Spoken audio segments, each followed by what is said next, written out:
오늘 저희는 정관에 있는 제 9조 3절에 우리 명예 집사 조항에 의해서 우리 집사님들을 추대하는 그런 귀한 추대식을 가졌습니다. 또 감사하는 그런 시간을 가졌는데요. 저는 오늘 이 시간을 통해서 우리가 정말 하나님의 귀한 일꾼, 특별히 하나님께서 찾으시는 충성스러운 일꾼이 바로 어떤 사람인가? 우리 집사님들의 삶을 통해서도 우리가 보았지만 우리가 성경에서 말하는 충성스러운 일꾼에 대해서 함께 나누기를 원하고, 또 우리가 그 충성스러운 일꾼으로 각자가 주님 옆에 그렇게 드려지기를 소망합니다. 우리가 함께 살펴본 고린도전서에는 고린도 교회에 대해서 여러 가지 문제들이 나와 있지만, 특별히 이 중에서 하나님의 일꾼에 대한 그 오해에 대해서 바울은 이야기를 합니다. 그러면서 바울은 여기에서 그 고린도 성도들에게 하나님의 종, 하나님의 일꾼들은 어떠한 자인지를 설명해 주고 있어요.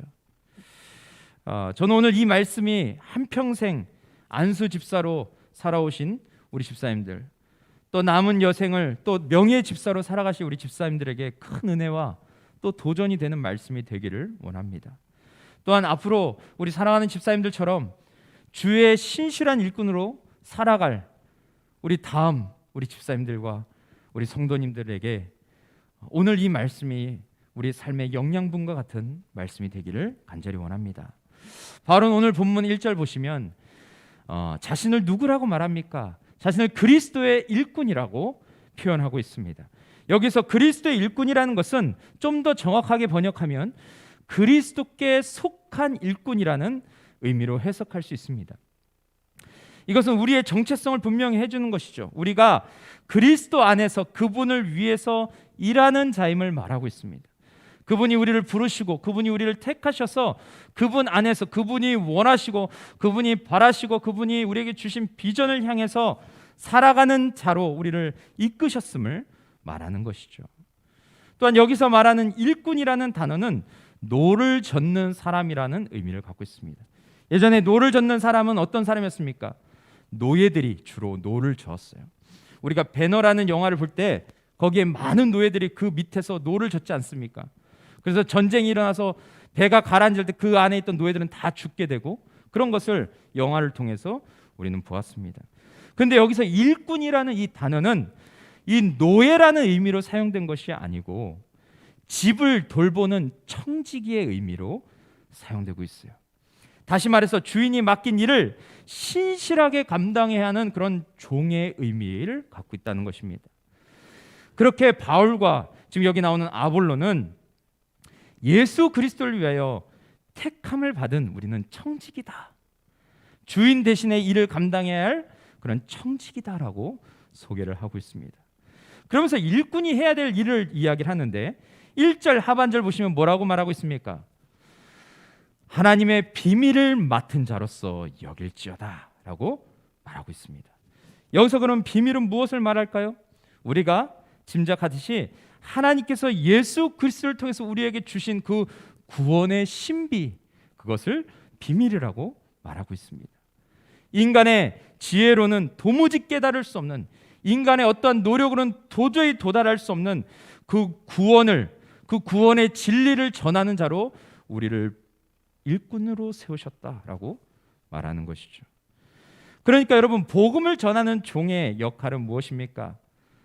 선한 청지기로서 주님이 시키신 일, 특별히 복음 전하는 일에 집중하고 그 일을 신실하게 감당해야 함을 말하고 있습니다. 우리 집사님들께서 지금까지 이 복음 전하는 일을 신실하게 감당하신 것처럼 우리 남은 자들도, 우리 이 세상에서 다음 세대 집사님들이 가신 그 길을 보고 쫓아가는 우리가 함께 감당해야 될 일 중에 가장 중요한 것은 이 놀라운 복음을 전하는 사역을 우리 모두가 이제 감당해야 된다라는 것입니다. 근데 여러분, 고린도 교회는 사람들은 이 놀라운 복음을 전하는 사명을 감당하지 못했습니다. 그들은 늘 사람들의 눈치를 보았습니다.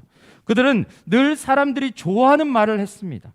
사람들을 좋게 하는 일을 했습니다. 또한 사람에게 충성하는 그런 일들에 집중했다라는 것을 우리는 보게 됩니다. 너무나도 안타까운 모습이죠.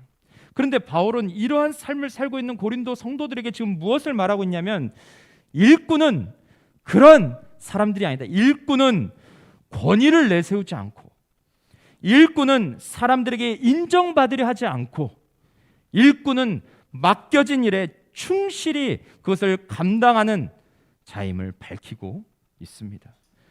다시 말해서 일꾼은 하나님께서 우리에게 거저 주신 것을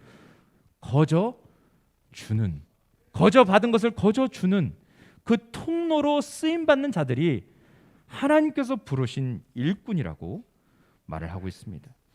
그러면서 3절에 보시면 뭐라고 말하고 있습니까? 너희에게나 다른 사람에게나 판단받는 것이 내게는 매우 작은 일이라 나도 나를 판단하지 않는다라고 말하고 있어요.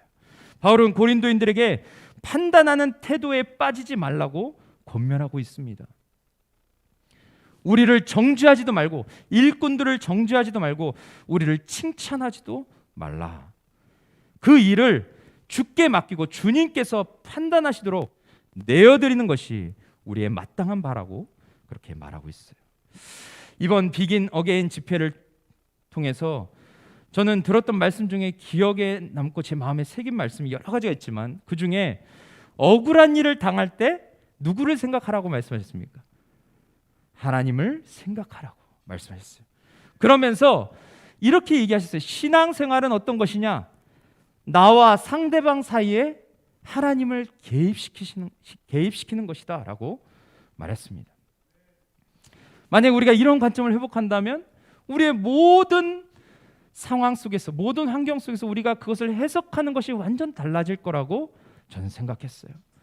저와 제 아내 사이에서 정말 하나님을 그 사이에 개입시키면 제 아내가 얼마나 귀한 존재라고 제가 여기겠습니까? 하나님께서 아무것도 아닌 무지한 나에게 주신 아내, 돕는 배필로 주신 아내를 생각하면 제가 아내에게 함부로 할 수 있겠습니까? 하나님께서 나와 우리 교회 사이에 하나님을 개입시켰을 때 정말 이런 귀한 공동체, 완벽하진 않지만 그래도 사랑이 있고 그 안에서 함께 격려가 있고 위로가 있고 함께 세우려고 하는 그런 아름다운 공동체를 하나님께서 우리에게 주셨다는 것을 기억할 때 우리가 교회에 대한 마음이 완전히 달라지는 것이죠.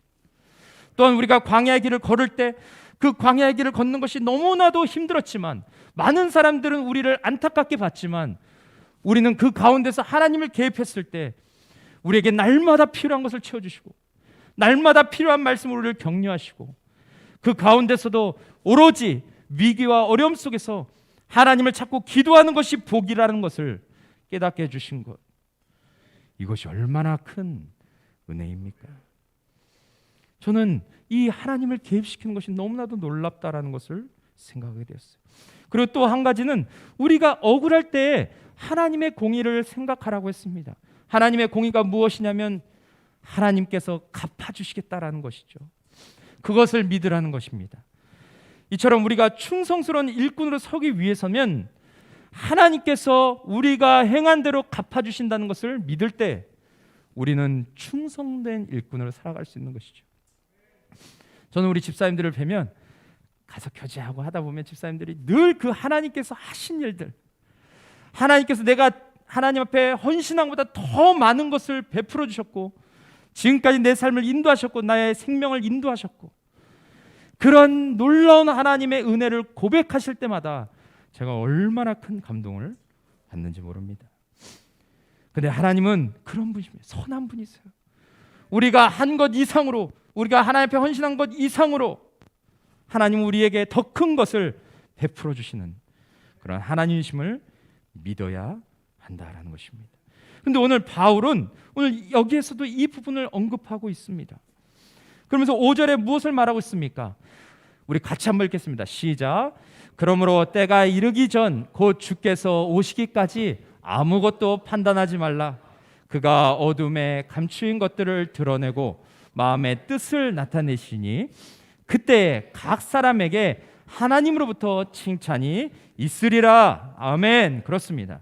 5절에 보시면 그러므로 때가 이르기 전 곧 주께서 오시기까지 아무것도 판단하지 말라라고 말하고 있어요. 다시 말하면 주님이 오시면 모든 것을 판단하시고 심판하시겠다라는 말을 하는 것입니다. 여기서 우리는 무엇을 귀담아 들어야 합니까? 우리를 청지기로 부르신 주님은 반드시 오신다는 것입니다. 그리고 그분이 오시면 모든 것을 밝히신다. 우리의 죄된 부분을 밝히시고 우리가 잘한 것을 칭찬해 주시고 우리에게 상급으로 갚아주시는 그 하나님이심을 기억해야 된다라고 그렇게 고린도 성도들에게 말하고 있습니다. 그러니 주인보다 우리가 앞서서 뭔가 말하고 행동하고 그렇게 사는 것은 얼마나 무서운 일인지를 우리는 깨달아야 되는 것이죠. 여러분, 그러니 오늘 이 말씀에 순종하여서 여러분, 우리가 형제 자매를 판단하지 않기를 원합니다. 또한 형제 자매를 정죄하거나 용서하지 못하는 그런 죄를 범하지 않기 원합니다. 왜냐하면 우리 주님이 오실 때 그 주님께서 모든 것을 다 판단하시고 심판하실 것이기 때문에 그렇습니다. 여러분, 바울이 고린도 성도들에게 이렇게 말할 수 있는 이유가 무엇인지 아십니까?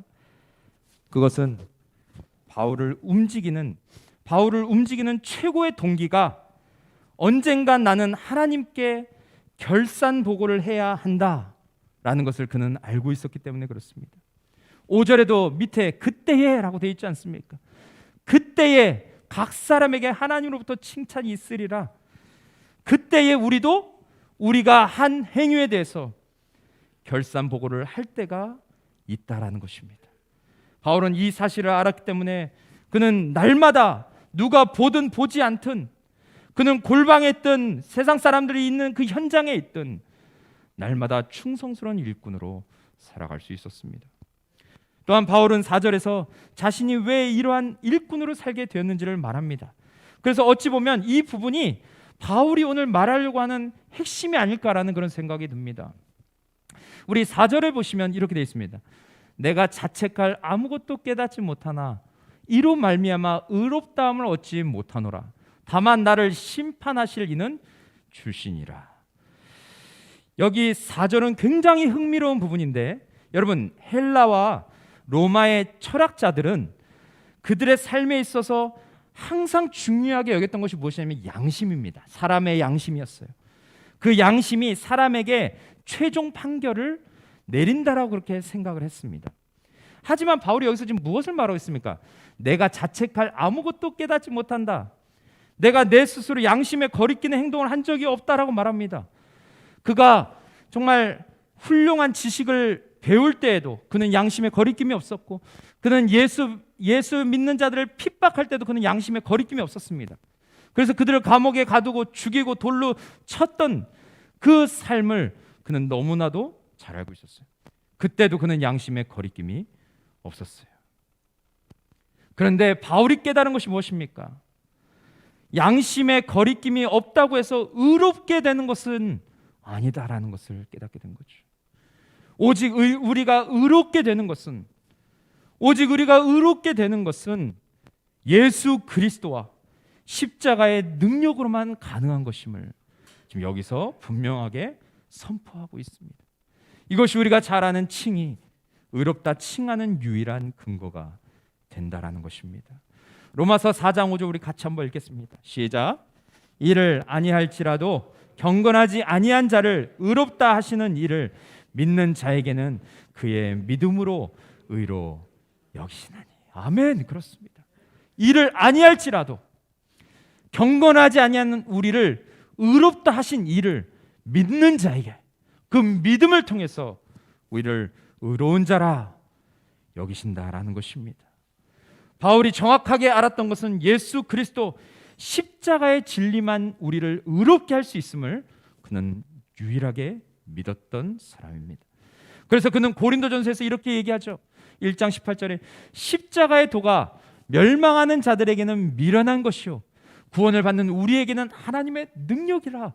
그는 십자가가 얼마나 중요한 것인지 담대하게 선포할 수밖에 없었던 이유는 그 십자가가 자신의 삶을 완전히 뒤집어 놓고 도저히 용서받을 수 없는 자신을 하나님께서 의로운 자로 십자가를 통해서 그 예수 그리스도를 통해서 새롭게 하셨기 때문임을 말하고 있습니다.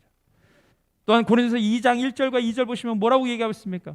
형제들아, 내가 너희에게 나아가 하나님의 증거를 전할 때 말과 지혜의 아름다운 것으로 아니하였나니 내가 너희 중에서 예수 그리스도와 그의 십자가에 못 박히신 것 외에는 아무것도 알지 아니하기로 작정하였습니다. 너무 놀라운 말씀 아닙니까? 바울은 이 놀라운 십자가와 예수 그리스도, 이 놀라운 비밀을 깨달았기 때문에 그는 충성된 일꾼으로, 하나님께서 찾으시는 선한 청지기로 그는 마지막까지 주님께 쓰임받을 수 있었습니다. 사도행전 20장 22절 24절 우리가 너무나도 잘 아는 말씀인데 같이 한번 읽겠습니다. 시작. 보라, 이제 나는 성령에 매여 예루살렘으로 가는데 거기서 무슨 일을 당할는지 알지 못하노라.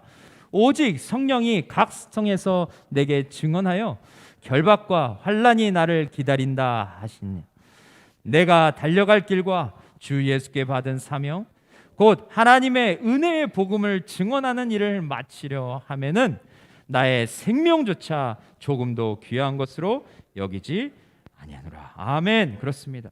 여러분, 이 고백을 보십시오. 무엇이 그를 붙들고 있었습니까? 그가 무엇을 붙들고 있었습니까? 바로 그는 예수 그리스도, 오직 예수 그리스도를 붙들었던 것을 보게 됩니다.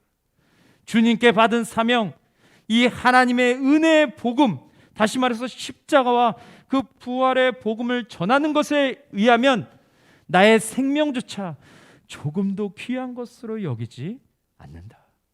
다시 말해서 내 생명보다 더 귀한 것이 무엇입니까?